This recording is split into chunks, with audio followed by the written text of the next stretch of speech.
workers followed. We should really try to go extra mile by advising, even at that 9 months, there are still some other advice vaccines that the child should have even taken less than 9 months, talk less of even the vaccination even now extending beyond 9 months. So I think maybe as our networkers, perhaps we should let mothers know about, because the MMR that we are talking about is one of the advice vaccines, but it's not a routine vaccine. But at least the mothers, the family has the right to know that there's something else they can take at such a time. Yes, that's why I said maybe we health care workers should now educate the mother beyond the routine and let them know some of those advised vaccines as well too.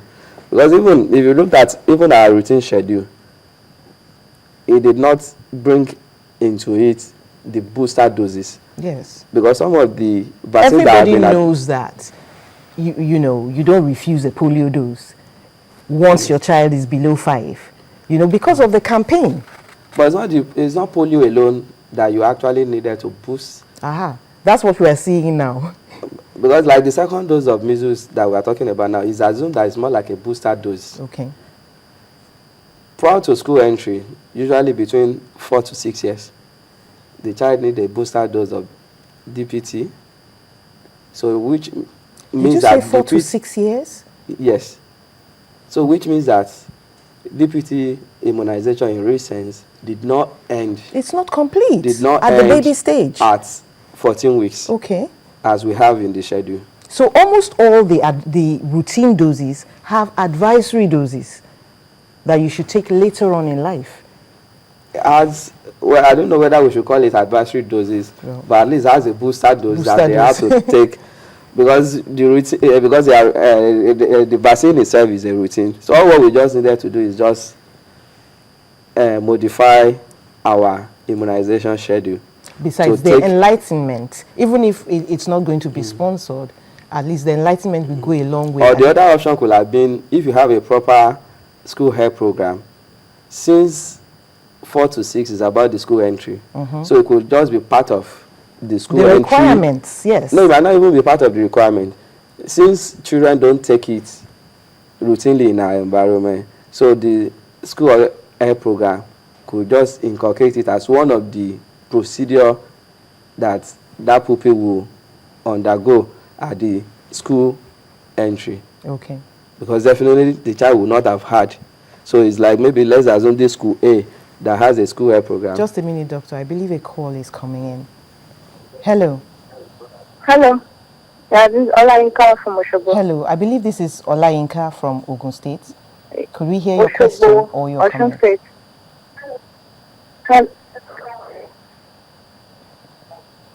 Hello. Hello. Yes. We can hear you. Osun State. So I want to clear. Could you speak a bit higher? Doctor. I want to ask the doctor about MMR. Let's talk about the availability at the centers. I will not forget to say this. I'm not from Oshobo. If we say they should be vaccines, can they be made available at the centers? So even if the parents have to purchase or to pay for it, it will be available. I believe you heard the question. Someone will have to travel all the way to Lagos in order to get influenza vaccine and some other vaccine because she... Well, I think we got the gist of that. But does someone really have to travel all the way to Lagos for a vaccine? Is that what happens? No, I don't really think so. Because we have 2 or more, at least I knew of 2 companies which, for ethical reasons, I would not want to mention their name, that are into vaccine supply in the country.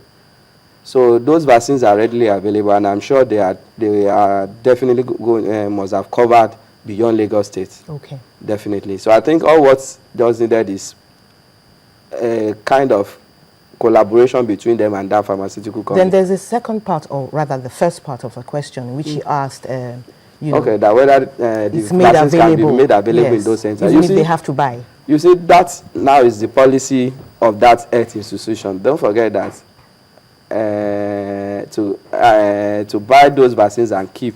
And also, when we talk of vaccines, if we didn't maintain the cold chain very well, at the end of the day, what you might be giving might not be potent. Absolutely. Might just be like a pure water. Absolutely. That you're just inflicting unnecessary pains. So buying the vaccines and keep also in those health centers might really be much an issue. I think all what you needed is just to have a rapport with the companies that are marketing those vaccines, so that if you have a client that needed or that after counseling that want to key into that vaccines, what you just need to do is to get in touch with their rep. That's the rapport of the hospital with those agents. Exactly. Doctor, I have to thank you very much for coming today. We're out of time. Thanks for being with us on the show today. Thank you very much. And thank you for joining us on the show today. It's been wonderful having you. I'm Mary Alala Yusuf. Have a great day.